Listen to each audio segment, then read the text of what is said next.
Mwaramutse neza nshuti mwe mwese mudukurikira ibihe byose hano kuri Ishami TV, mumeze mute? Ikaze cyane ku makuru ya Ishami TV yo mu gitondo cyo kuri iki cyumweru tariki 22 ukwezi n'ukwa gatatu umwaka no w'2026. Nshuti, mbere yo kubyukujya mu rusengero, byo kujya mu materaniro cyangwa mu misa, nyemera nkugezeho amakuru aramutse avugwa mu karere k'ibiyaga bigari. Muri aya makuru rero turaza kujya muri Uvira, ni muri Kivu y'Amajyepfo. Turabwira ukuntu abayobozi bamwe bo muri uyu mujyi batangiye guhunga, ariko bakaba bari guhunga mu masaha y'ijoro mu buryo bwa rwihishwa. Turaza kubabwira uko bari kugenda naho bari kujya, turabigarukaho. Ni muri bwa bwoba bafite yuko M23 ishobora kuba igiye kongera kwisubiza umujyi wa Uvira, bashingiye ku kuba igisirikare cya Kongo gikomeje kudeployinga ingabo nyinshi mu duce twegereye umujyi wa Uvira. Turabigarukaho tubabwire uko bimeze. Hanyuma kandi MRDP twirwaneho yakiriye abakadre bashya, igaragaza kwagura umusingi wa politike n'ubwitabire bw'abaturage mu burasirazuba bwa Repubulika ya Demokarasi ya Kongo. Tukivuga ku makuru yo muri iki gihugu, turabwira ko wa mutwe w'iterabwoba wa ADF uwishe abantu 50, turababwira aho baguye n'ukuntu bishwe, turabifite muri aya makuru. Hanyuma kandi mu biro bya Perezida Tshisekedi hari umuntu wagaragaje amamiliyoni y'amadolari mu nzu ye. Aya mamiliyoni y'amadolari uyu mugabo yayakuye hehe? Rero byateye umutekano muke, byateje mu by'ukuri akaduruvayo muri aba bayobozi. Uyu ni umuyobozi, umwe mu bayobozi bakora mu biro bya Tshisekedi, ariko iwe bahafatiye ibi miliyoni byinshi by'amadolari. Aya madolari yayakuye he? Turabifite muri aya makuru, tugiye kubabwira uko byifashe. Hanyuma kandi turaza kujya muri Uganda, tubabwire yuko imvura yateje imyuzure na tete hangani Kampala muri Uganda, turabigarukaho. Hanyuma muri Kenya hari umunyamurenge witwa Rugoboza David, yandikira umunyamanga mukuru umuryango w'abibumbye Antonio Guterres, amubwira akaga gakomeye abasivile b'abanyamurenge bakomeje kunyuramo. Turaza rero kubasomera iyi baruwa, wumvemo amagambo mu by'ukuri akomeye agaragaza uko abanyamurenge bamerewe no gutabaza mu by'ukuri ngo rebe ko hari icyakorwa. Hanyuma rero kandi turaza kubabwira yuko Leta Zunze Ubumwe za Amerika yohereje drone zizafasha Nigeria kurwanya imitwe y'iterabwoba. Murabizi yuko hari umutwe wa Boko Haram ukomeje guca ibintu mu majyaruguru ya Nigeria. Turaza kugaruka tubabwire mu by'ukuri ni biki bikomeje kuba. Turaza kubabwira uko Amerika rero nayo yohereje izi drone, hanyuma no gushaka ukuntu barwanya umutwe wa Boko Haram. Reka rero tugaruke kuri aya makuru, ariko kandi tutajya no ku rubuga rw'imirwano hagati ya Leta Zunze za Amerika, Israel ndetse na Iran. Hari amakuru menshi akomeje kuvugwa, ndetse biravuga yuko Amerika ishaka guhagarika imirwano, ariko nanone Minisitiri ushinzwe imigenderanire, ni ukuvuga ubanye n'amahanga wa Iran, Arakshi, aravuga ko nta cyerekana ko Amerika yiteguye guhagarika ibitero. Reka tubigaruke muri aya makuru, ariko munyemerere nongere mbasabe kakantu mu nkandire like gusa, ubundi nze mbagezeho aya makuru mu buryo burambuye. N'amakuru mwateguriwe kandi mujye kwizwaho nanjye Jean Pierre nk'ibisanzwe. Niba ukeneye kumenya iby'ibwami, byibariza bari ibwami baguha amakuru mpamo. Kirabove France ikorera i Paris mu Bufaransa, niyo yizewe kandi ifite ubushobozi bwo kugufasha no kukorohereza kujya mu Bufaransa no mu bindi bihugu by'Uburayi, waba wifuza gutembererayo, guhaha cyangwa gukora business. Egera Kirabove France woroherwe no kubona viza yo kujya mu Bufaransa, wishurirwe ibyiza amaso yawe atarabona byanezeza umutima wawe, bikanagufungura amaso ukabona amahirwe yo kunguka biruseho no kugera kuri byinshi utatekerezaga. Kirabove France iguha ubutumire buturutse mu Bufaransa bwabanje kwemerwa n'urukiko rw'Ubufaransa, ari nacyo kiguhesha amahirwe agera kuri 98% yo kuba utabura visa. Ubutumire bujya i Burayi uhabwa na Kirabove France buba buherekejwe n'icyangombwa cyatanzwe n'urukiko rw'ubucuruzi mu Bufaransa, kandi bukaguhesha kugenda no gutembera uko ushatse mu bihugu byose bigize umuryango umwe bw'Uburayi. Akarusho nuko igiciro gisabwa ku muntu umwe ari nacyo gisabwa ku muryango wose cyangwa itsinda ry'abantu bari kumwe, kandi uwemerewe akaba atagarukira i Paris kuko yanatembera mu Busuwisi, Ububirigi, Ubutaliyani, Ubudage n'ahandi mu bumwe bw'Uburayi. Gera ku birenze inzozi zawe zo gutembera i Burayi, kwidagadurayo cyangwa guhahirayo ibyo wifuza, ubifashijwemo na Kirabove France. Ku bindi bisobanuro bandikira unabasure ku mbuga nkoranyambaga zabo cyangwa ubashakire kuri telefone ubona kuri eka yawe.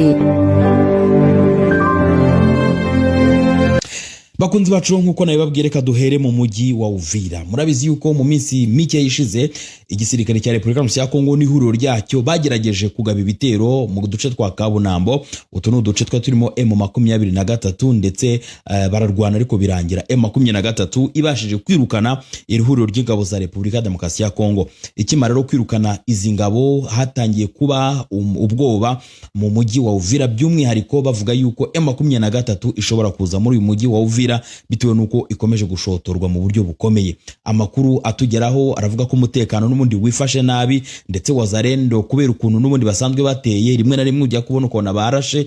N'ubu ngubu hari amakuru avuga yuko habayeho kurasana mu by'ukuri bitaramenyekana ko kurasana kwatewe n'iki. Ariko noneho amakuru akomeye ahari nuko babayobozi baje ba Repubulika Demokarasi ya Kongo, birumvikana bashyizweho na Kinshasa, bari muri Uvira bari kugenda bahunga gake gake. Rero amakuru avuga ko barimo bahungira i Bujumbura. Icyakoza ku munsi w'ejo kuwa gatandatu byari byananiranye ko bahunga bitewe nuko wa muhanda uhuza Uvira ndetse n'igice cy'i Burundi ubu warurimo amazi menshi ku buryo batabasha gutambuka. Ariko amakuru aravuga ko aba bayobozi bari kugenda bahunga gake gake, kandi bagahunga mu masaha y'ijoro bitewe nuko bafite ubwoba yuko bari kubona uko ibintu bimeze. Barashingira kuki? Usibye no kuvuga ngo barakeka ko M23 yabishaka kwinjira mu mujyi wa Uvira, hari deployment zidasanzwe twabyutse tubabwira ku munsi w'ejo, tubabwira ukuntu FRDC n'ihuriro ryabo bamaze gushyira deployment ikomeye cyane mu bice twa Kiriba ndetse no mu tundi duce twa Kawezi.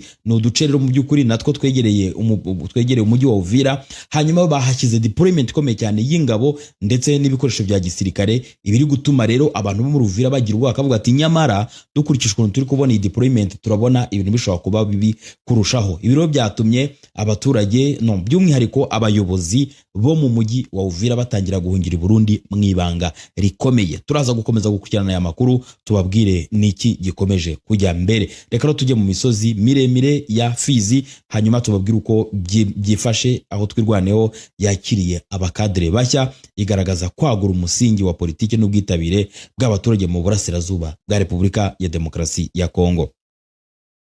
Umutwe wa politiki n'igisirikare wa MRDP twirwaneho ukora mu misozi miremire y'Imurenge mu ntara ya Kivu y'Amajyepfo wakiriye abakadere politike bashya mu gikorwa cyagaragaje intambwe nshya mu kwagura ibikorwa byawo no gushaka gushyigikirwa n'abaturage batandukanye.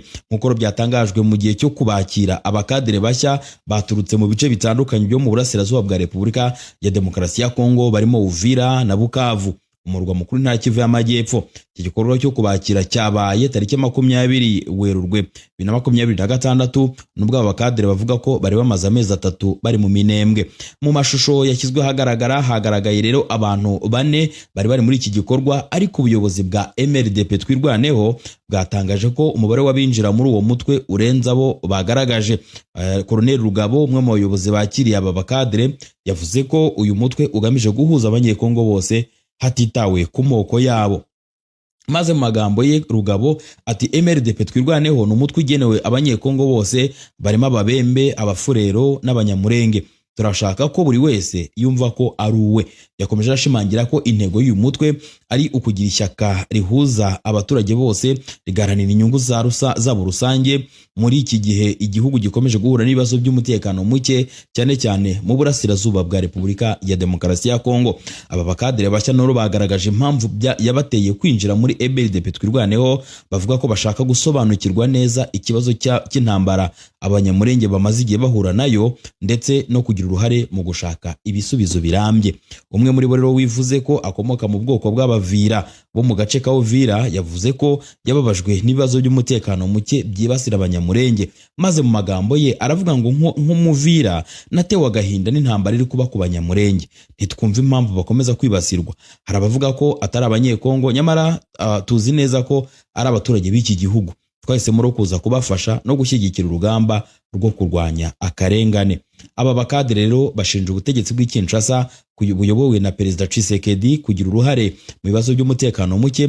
Bavuga ko bufatanya n'imitwe yitwaje intwaro irimo Wazalendo, FDLR ndetse n'ingabo z'u Burundi mu bikorwa bavuga ko bigamije guhungabanya umutekano w'abanyamurenge birimo ibitero, ubwicanyi no kunyaga amatungo yabo. Ibiro bibaye mu gihe uburasirazuba bwa Repubulika ya Kongo bumaze imyaka myinshi burangwa n'umutekano muke uterwa ahanini n'imitwe itwaje intwaro, amakimbirane ashingiye ku moko n'ubutaka ndetse n'inyungu z'ubukungu zishingiye ku mutungo kamere wa kino gihugu.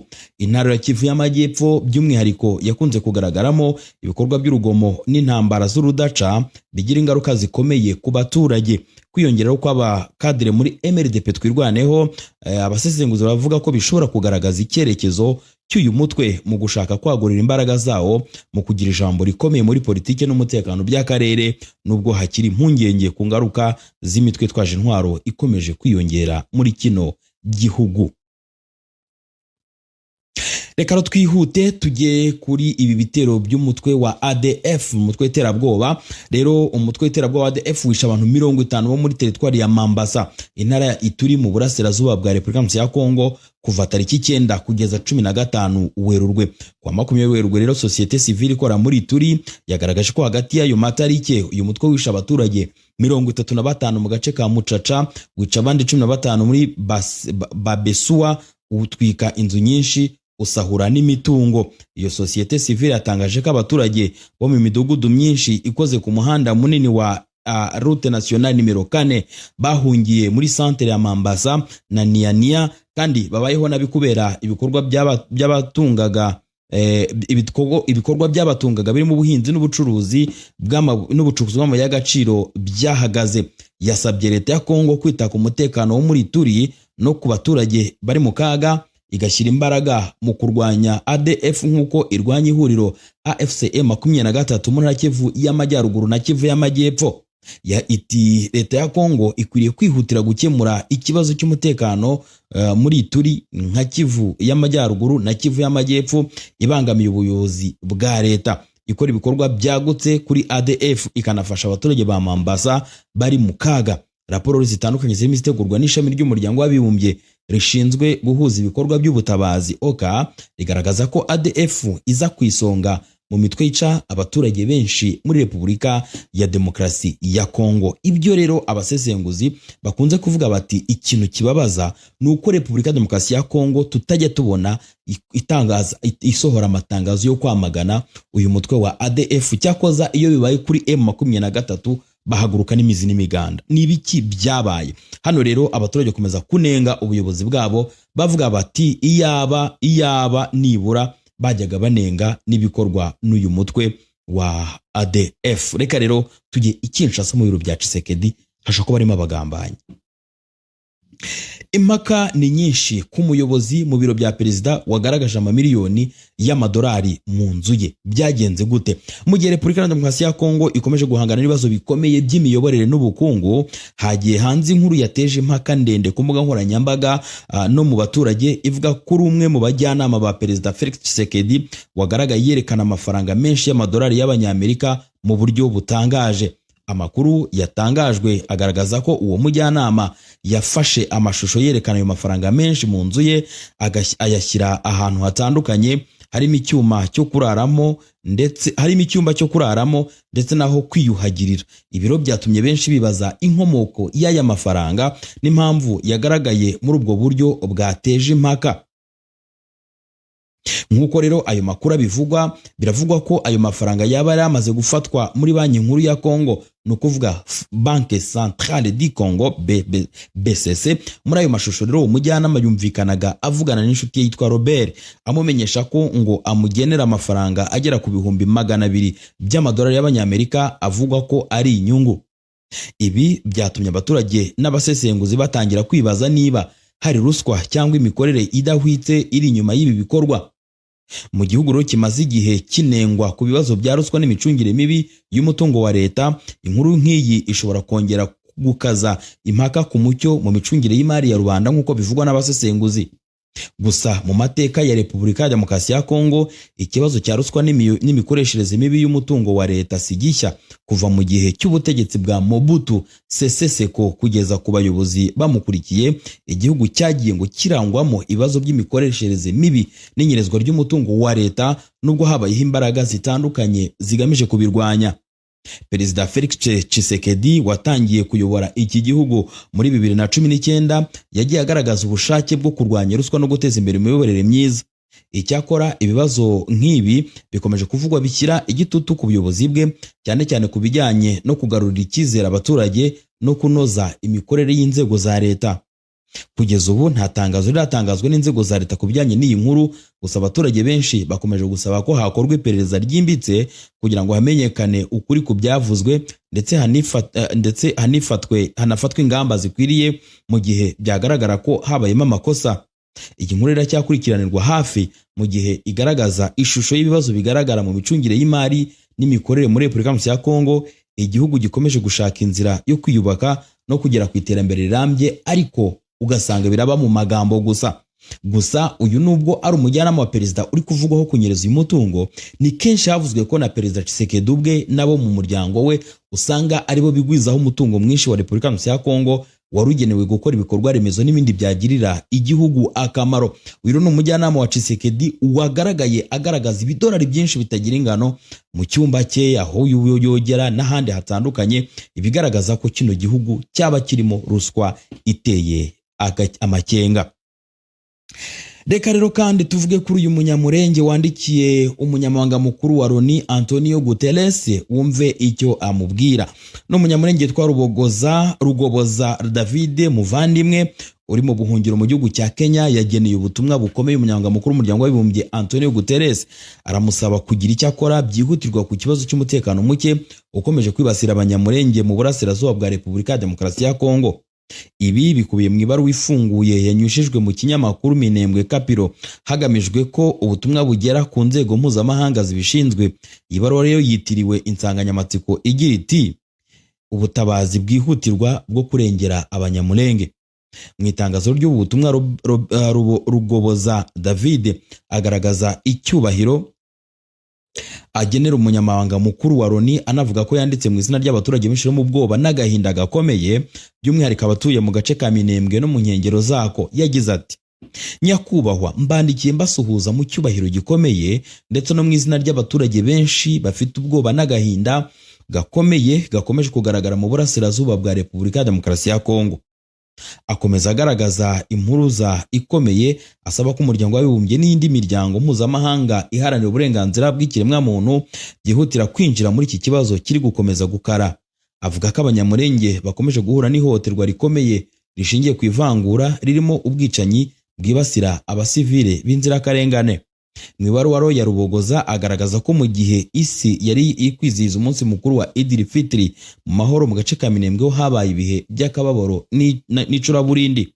Raporo zitandukanye zerekana ko mu bice bya Madegu, Kalingi, Mikenke na Karongi hagabwe ibitero bikomeye byifashishwa ibisasu bivuye ku ndege zitagira abapilote, ukuvuga drone. Ibyo bitero byahitanye ubuzima bw'abaturage benshi, bisiga abandi bakomerekejwe ndetse bisenya n'inzu nyinshi. Ibiro byongera ku bibazo bimaze imyaka irenga 9 byugarije abanyamurenge, aho bakomeje kugaragaza ko bahora bagabwaho ibitero bigatuma benshi bahunga, imihana igatwikwa cyangwa igasenywa. Ubu buzima bwo guhora mu bwoba, kubura ubutabera no kutagira umutekano usesuye bikomeje gushyira abaturage mu kaga gakomeye. By'umwihariko rero havugwa umuco wo kudahana, no kuvuga impunity ku byaha byakorewe abasivile, bikaba bikomeje guteza impungenge ku rwego mpuzamahanga. Muri ubu butumwa Rugoboza David asaba umuryango w'abibumbye n'abafatanyabikorwa bawo gufata ingamba zihutirwa zirimo kurinda abaturage b'inzirakarengane bari mu kaga, gukora iperereza ryimbitse kandi rinyuze mu mucyo ku byaha bivugwa, kurwanya no guhagarika umuco wo kudahana, gushyigikira inzira y'amahoro arambye ishingiye ku butabera n'ubwiyunge. Yashimangiye kandi ko ubu butumwa ari impuruza ishingiye ku gahinda k'abaturage bo no ku burenganzira bw'ibanze bwa muntu, asaba ko ubumuntu, ubutabera n'amahoro byakomeza kuba ishingiro ry'imikorere y'umuryango mpuzamahanga. Rugoboza yagaragaje ko yizeye ko iki kinyamakuru n'abandi bafatanyabikorwa bazakomeza kugeza ijwi ry'abaturage ku rwego mpuzamahanga kugira ngo ikibazo gihabwe umurongo uhamye uganisha ku mahoro arambye. yasoje agaragaza icyizere ko ubu butumwa butazirengagizwa ahubwo buzagira uruhare mu gutuma hafatwa ingamba zifatika z'ubutabazi bwihutirwa. Mu rwego rwo gukomeza itumanaho, Rugoboza David Muvandimwe yashyize ahagaragara nimero ye ya telefone igendanwa uteranya 254 112 160 084 ndetse na email rugobozam@gmail.com. Reka twihuse rero tujye i Kampala muri Uganda. Bakunzi bacu, abatwara ibinyabiziga mu gace ka Natete kari muri division ya Rubaga mu mujyi wa Kampala mu gihugu cya Uganda bahuye n'akazi katoroshye ejo kuwa gatandatu n'uyu munsi ubwo imvura nyinshi yagwaga igateza imyuzure mu mihanda bikayangiza. Amakuru aturuka aho byabera agaragaza ko igice kinini cy'umuhanda cyuzuyemo ibinogo byuzuyemo amazi bigatuma imodoka zigenda zihagarara, byatumye abashoferi benshi banyura mu mazi, bamwe bikaba byabaye ngombwa ko bagabanya umuvuduko.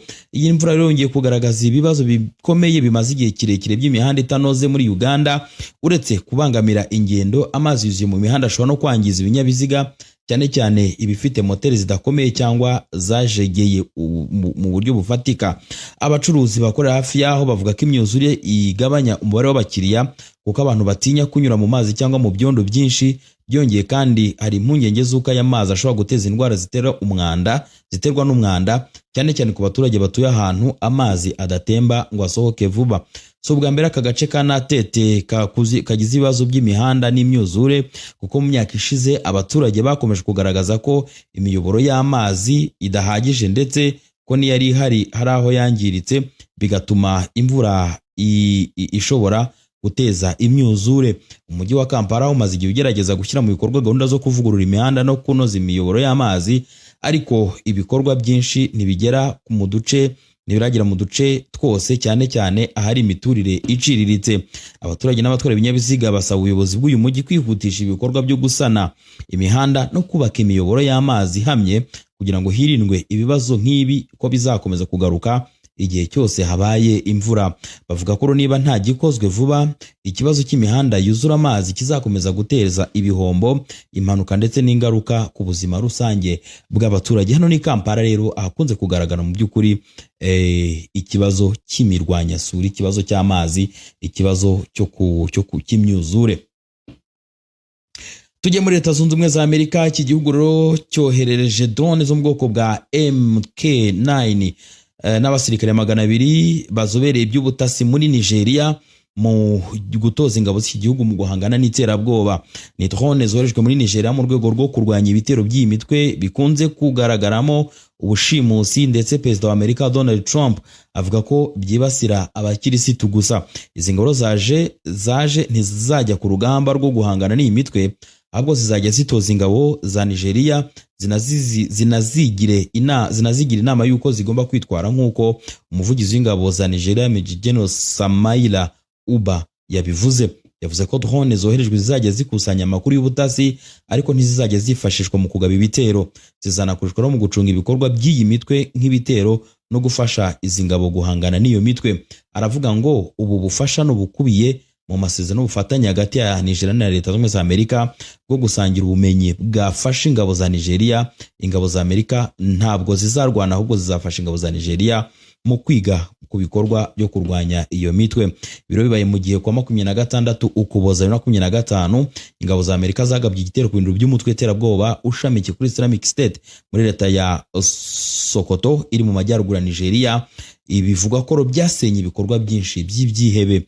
Mu bihe byashize ingabo za Amerika zari zifite ikigo cya gisirikare cyabazwagamo drone zari zifite agaciro ka miliyoni 100 z'amadolari muri Nigeria, kinabarizwamo ingabo 1000 zarwanyaga ibikorwa by'iterabwoba. Icyakora iki kigo cyafunzwe muri 2024 nyuma y'uko Mohamed Bazoum ahiritswe ku butegetsi. Ingabo za Amerika zasabwe kuzinga utwanguke. Hagati aho, nubwo Leta Zunze Ubumwe za Amerika zivuga ko zishaka guhagarika ibitero zikomeje kugaba kuri Irani, mu Minisitiri wa Iran ushinzwe umutekano yakiriye neza ikintu cyose ngo cyaza guhagarika intambara, ikavuga ko intambara igihugu cyabo ngo cyayikwegeyemo cyayishyizwemo. Abbas rero Araghchi uyu ni minisitiri w'ububanyi n'amahanga wa Irani yabwiye ibinyamakuru byo mu Yapani ko Irani yiteguye kumviriza no kwiga ibyo bitekerezo, ariko avuga yuko ngo nta cyerekana ko Amerika yiteguye guhagarika ibitero nk'uko bivugwa n'uyu mu minisitiri w'ububanyi n'amahanga. Hagati aho perezida wa Leta Zunze Ubumwe za Amerika yavuze ko barimo bagera ku ntego z'intambara mu Irani, rero ko barimo bareba uburyo iyi ntambara bayisoza. Bakunzi bacu mwe mwese mudukurikirana kuri Ishami TV, ndi Jean Pierre wabagezaga aya makuru, ariko reka mbibutse ko nababwiye yuko mu mujyi wa Uvira ibintu bitoroshye, umutekano ukomeje kuba muke, hakomeje urwikekwe no gukeka ko hashobora kuba imirwano. Hagati aho biri gutuma abayobozi bakomeye batandukanye barushaho guhunga kino gihugu, bahunguye umujyi berekeza i Bujumbura no mu tundi duce dutandukanye bashobora kubonamo umutekano kurushaho. Hagati aho MRDP twirwaneho yakiriye abakadre bashya binjira muri uyu muryango, kandi nanone ADF yisha abantu 50 no kuvuga mu cyumweru kimwe cyonyine. Hagati aho impaka zabaye nyinshi ku mukozi wo mu biro bya Perezida Tshisekedi n'umujyanama we, yagaragaye afite amadolari udashobora kubara, ni menshi cyane, biribazwa nimba atari ruswa cyangwa se atarayabonye mu buryo bunyuranyije n'amategeko. Ibyo bakomeza guhuza n'ubundi n'imikorere ndetse n'imikoreshereze mibi y'umutungo wa leta. Hanyuma hagati aho imvura yateje imyuzure na tete muri Kampala muri Uganda, ibyagize ingaruka n'ibihombo kuba hatuye, abahakorera ndetse n'abahatwara ibinyabiziga. Hagati aho Leta Zunze Ubumwe za Amerika zoheje amadrone menshi azafasha Nigeria kurwanya imitwe y'iterabwoba ikomeje kuzengereza kino gihugu. Hagati aho ubutegetsi bwa Irani ntago buvuga ko budafitiye icyizere Trump wavuze ko ashaka guhagarika imirwano, bakavuga bati ibizaba tuzabyakira, ariko nanone nta kintu kigaragara cyerekana yuko koko Perezida Trump ashaka kuzahagarika iyi mirwano. Reka mbashimire bakunzi bacu mwabanye natwe muri aya makuru, mugaruke mu kanya tubabwire andi makuru abagezweho. Mwari muri kumwe nanjye Jean Pierre, mugira umunsi mwiza, mugira amateraniro meza, Imana ibane namwe.